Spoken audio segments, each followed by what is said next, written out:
Hey, this is Coach Mike from the Strength Faction, and this is this week's Just the Tip. Today we're going to talk about two things that will make your overhead kettlebell press stronger.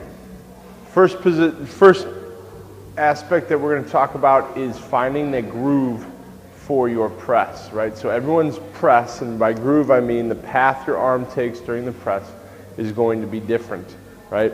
So there's no one way to do it. We have to find what the right way for you to do it is. And you, as a matter of fact, you might see differences from side to side. So your right might flare out a little bit more, your left might be a little bit more straight up and turn out at the end.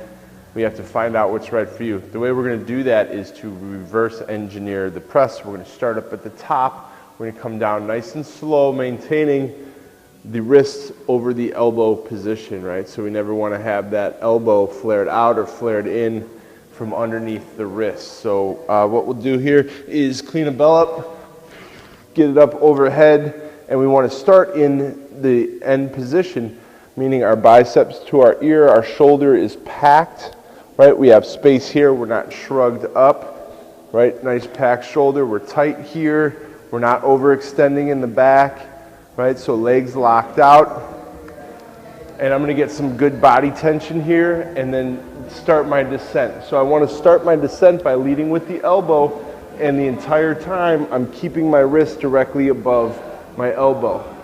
Nice slow descent, pull it all the way down into the rack position. Notice I said pull it down, right? So in our presses, on that eccentric portion, we want to make sure that we're pulling down, getting the lat fired up, keeping the shoulder in good position, pull all the way down. So do a couple reps there, and what you'll find is if you just let your elbow go to the path that it wants to, you're going to find your pressing groove. So that same path that you use coming down is the same path you're going to use going up. So that's aspect one that's going to make your press stronger. Aspect two is a little tension technique that I use to make sure that I'm creating as sturdy a platform as I can when I'm pressing.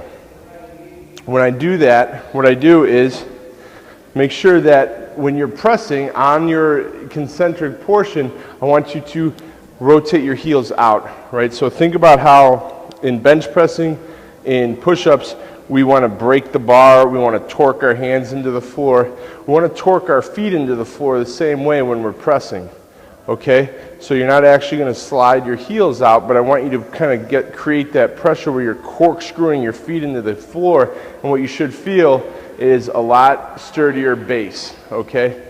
So on that concentric, we're going to corkscrew out, press the bell up to the top. So work on those two aspects, comment with questions, and we'll see you next week.